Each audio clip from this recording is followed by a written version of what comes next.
Hello, it's greetings to all. It's my privilege to welcome Mr. Ramanan Ramanathan, Additional Secretary with NITI Aayog, and particularly who's spent years in private sector and then moved as a managing director and chairman in 2001 to take over a CMC. So we have a technocrat, public-private sector mix in Mr. Ramanathan. So Ramanan, welcome, sir. Thank you for spending time to meet us and share all the exciting things that NITI Aayog is doing, particularly on the incubator and the innovation. Thank you, Dr. Akhil, for the generous introduction, and it's a pleasure to be on this particular program along with you. Thank you. Now, we have heard so much about NITI Aayog's effort to build innovation, and it must be an exciting job for you to meet very young people filled with ideas and innovation. Do you recollect any particular innovation that you got very excited about and found very interesting, sir? Actually, quite a bit, Dr. Akhil, and it has been actually a fantastic experience for me to be a part of this flagship initiative, the Atal Innovation Mission, which is actually a brainchild of the Honorable Prime Minister, and it is housed in the auspices of NITI Aayog. And as you know, NITI Aayog is the National Institution for Transforming India.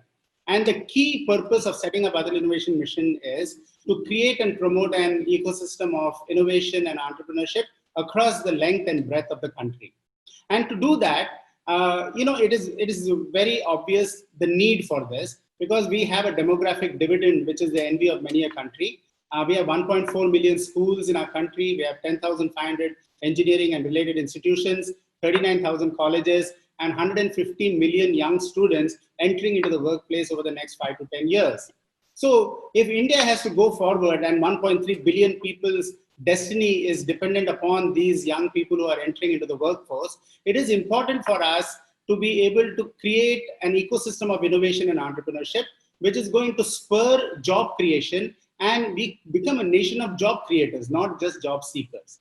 And that means if you have to drive that sort of initiative in India, of course, Indians have excelled everywhere. You see great innovators, thinkers, engineers. When they go abroad, they become very good and they rise to the highest levels of societal excellence. But in India, if we are able to create that ecosystem, we can have people like Sundar Pichai, Satya Nadella, Shantanu Narayan heading Adobe, and so many people blossoming in India and acquiring and realizing their potential. I have had a tremendous amount of exposure to what is happening and the talent that is latent in India. And there are 5 initiatives that Atal Innovation Mission has launched, and each of them has given several examples of the innovative talent that is there in our country. At the school level, we have launched thousands of tinkering labs called Atal Tinkering Labs.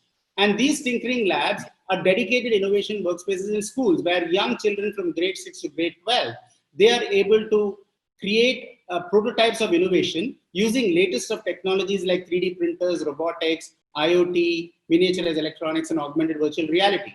We give them do-it-yourself kits, and they look at problems in and around the community, and they create solutions. 3 great examples that I can immediately recount are, there's a girls' school in Tuticorin in the coastal parts of Tamil Nadu, and this girls' school, they have created a solar panel, IoT-based irrigation management system for the farmers in that location. Because water management is a huge problem there. Also, the soil management and having the right amount of water irrigation for that soil is very important. So these young girls, between grade 8 and grade 10, they have created a solution, and they have also tested it out, and it is being used by farmers there. So this is one example.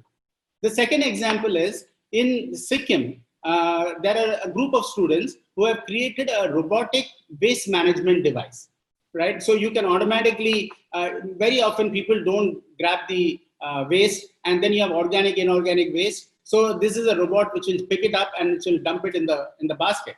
But also there was a very interesting innovation they did along with that. In order to incentivize people just opening the waste basket and putting stuff there, they created, attached to it a Wi-Fi router, which gets activated, and you create an internet zone if you put something there. So automatically, many people who are looking for internet connection, they come, they pick up some garbage and they put it there. And it was a very nice thing. So Ramanan, what happens to this project Yeah. like this, children are excited and they're doing some outstanding work.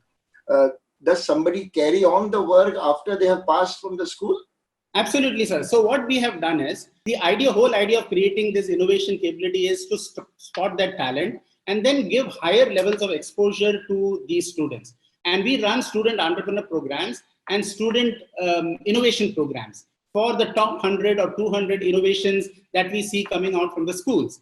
In fact, you would be very surprised to know that there are already 8 startups that have come out from the schools, from tinkering labs. And they have created products which are out there on Amazon. 6 products are out on Amazon. And we have had corporate partners who have helped us in this journey because they have validated the product. They have looked at how you can convert it into a commercially deployable product, and they have done that. And when they come out commercially, then do you bring them under your project of incubator? Yes. So what we have is at the university level, we are establishing world-class incubators. And there are 70 such incubators that we have established across the country, across 26 states. Each of the incubators fosters 25 to 30 startups from ground up. Very often startups don't get the support initially. And this is where the incubators come in. They provide them with the ability to cross what they call as the valleys of death in a startup life cycle. So great innovations which come out from the school or even from the industry or from the university, they are able to be housed in our incubators and they can create startups. And these startups are allowed to foster for a period of 2 years. At the end of 2 years, we enable them to stand on their own feet by connecting them to venture capitalists, to corporates who can fund them, and they can then launch out on their own. And they will get other series, the Series A, Series B, Series C funding. So Ramanan, on a ballpark figure, what is the percentage of success of this project? Like 100 projects, how many have you seen turn into successful, fit for incubator stage, approximately? So traditionally, if you look at the startup world, the success rates have been small because they don't get the right. Small means about how much? Around 15% or 20% of the startups really succeed. The remaining struggle. Many of them don't really make it till the potential that they have. With the incubators, our target and our experience now is that you can achieve at least 65 to 70% of the startups becoming very successful. So that would be a great leap from the 15% to 20% that you see. And that is evidenced by the fact that today we have more than 1,500 startups which have been operational for 2 years. Typically, the first year, at the end of the first year itself, many startups drop off. And now we have had, we also measure our startups by how many have graduated to outside the incubator. So they don't need the incubator anymore, but they can stand on their own feet. We are seeing a percentage of at least 70 to 75% who are able to achieve that. Okay, but then you have about 5,000 odd mentors under your Mentor India program, right? And your pool of about 9,000 to 10,000. What is their role in making this number grow from 15 to say 45? Why can't it become 45 or 55? So what do mentors do, and what is it that they can do to make this more successful? Yeah, thank you, Dr. Akhil, for asking that. See, there are 5 initiatives that Atal Innovation Mission has. One is the Atal Tinkering Labs at the school level. Then we have Atal Incubators at the university and institutional level. Then we are having Atal New India Challenges, where we launch challenges for product creation and we give 1 crore of grant to those people who have a prototype of an innovation which can be converted into a commercially deployable product. And then we have launched Atal Community Innovation Centers so that the rural and unserved, underserved regions of our country get served because of the innovation. And finally, we are launching challenges called Arise for applied research and innovation for small enterprises. This is targeted towards the MSME industry. All these challenges are in collaboration with the ministry and with the industry.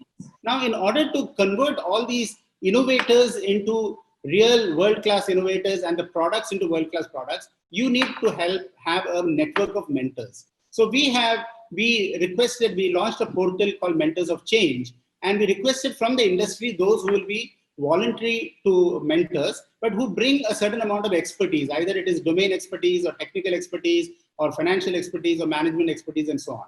We were pleasantly surprised that more than 10,000 mentors across the country registered. And these are all BTechs, PhDs, researchers, scholars, industry veterans, as well as people who are working in the industry. And we have. And these are from industry, PS, public sector, as well as private sector? Yes, from public sector, private sector, and from academia. And we have selected 5,000 of them and allocated them to various tinkering labs, incubators, and startups. Now, they're playing a tremendously positive role because they bring and fill the vacuum of expertise and knowledge that is required in leveraging emerging technologies as well as what is needed in the market. You see, a startup can succeed only if the product fits the market need. And many of these people who are in the industry bring that knowledge and they are able to help the startup. So this has become a very vibrant movement, and I would say one of the largest such movements in the country, government-sponsored movement for mentors. So, under your Atal New India Challenge, you give grant ranging from low as low as 1 CR to about 30 CR. So I want to ask you something very candidly.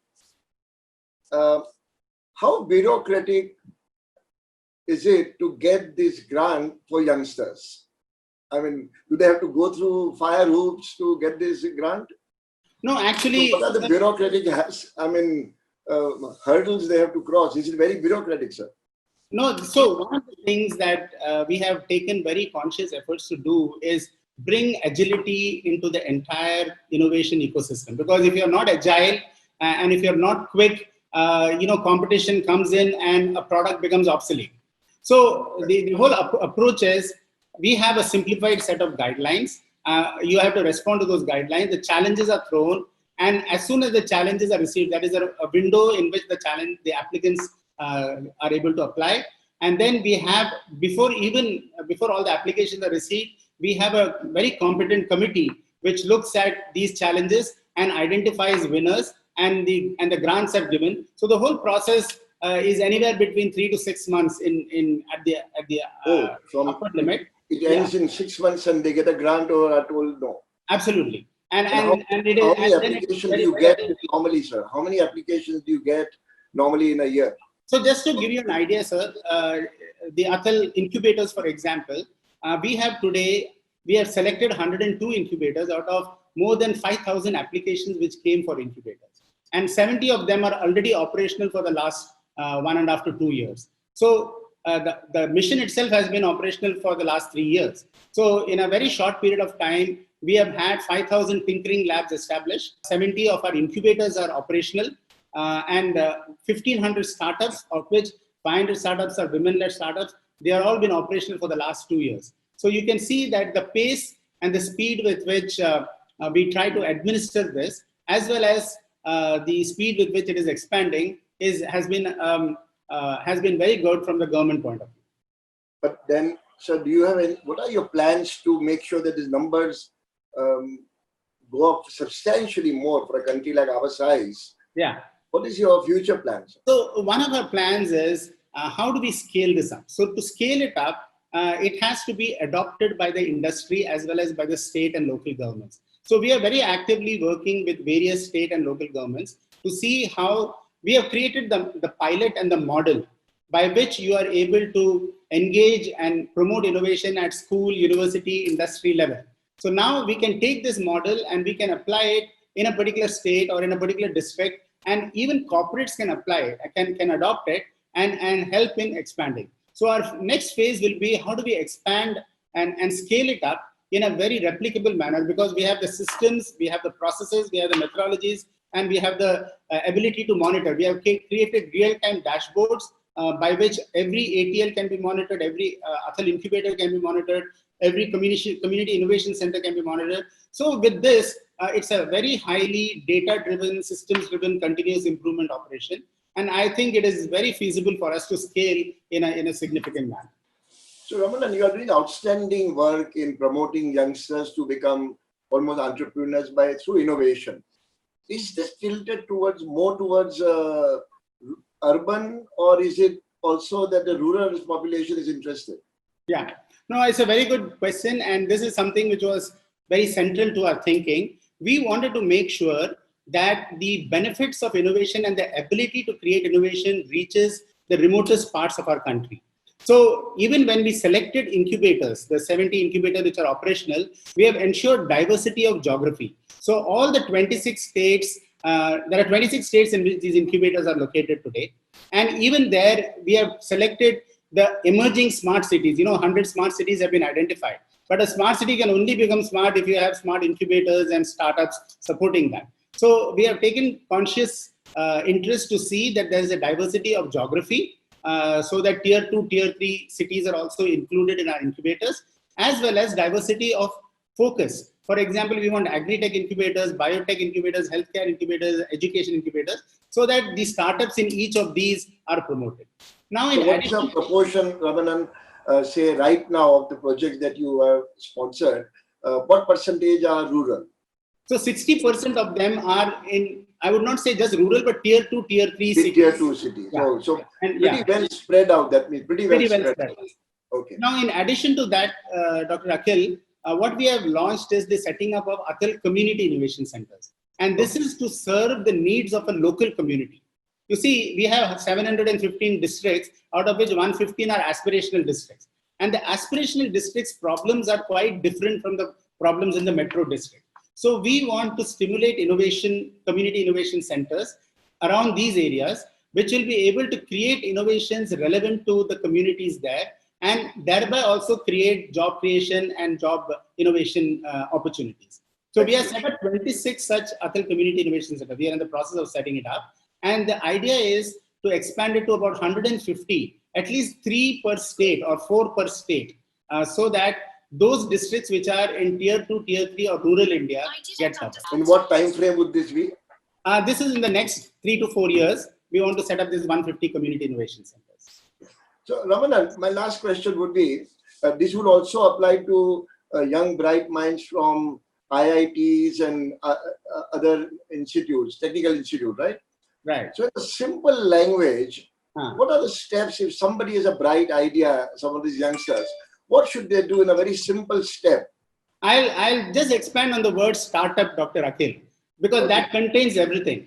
First and foremost, you have to start with a solution. A solution, the S stands for the solution, where you have a unique solution for a problem that is unique in our country. So you have to be, and the solution should have impact.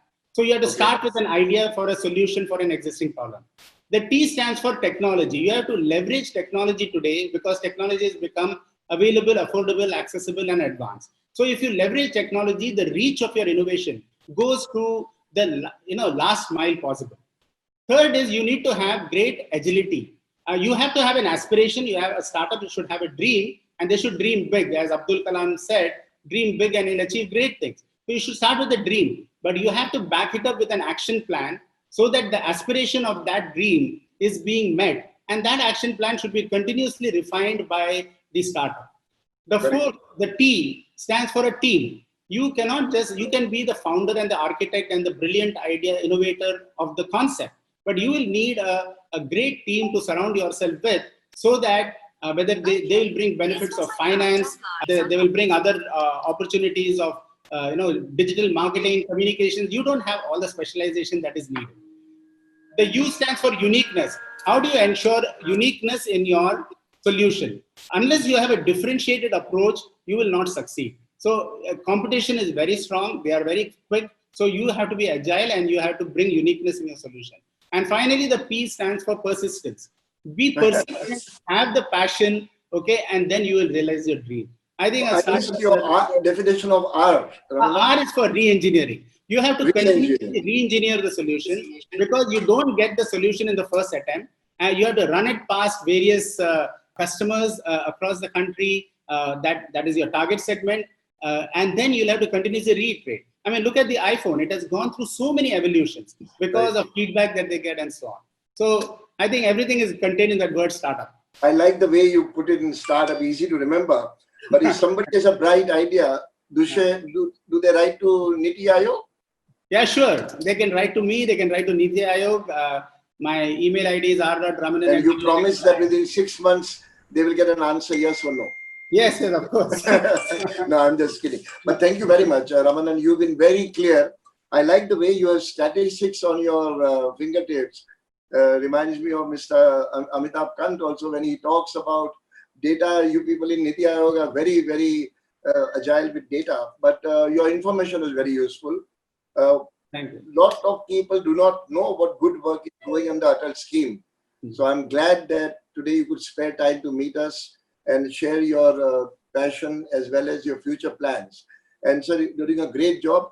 The only one wish is that maybe the numbers should increase substantially, because that will make a big impact in a big country like ours. I totally agree. I totally agree with you, Dr. Akhil.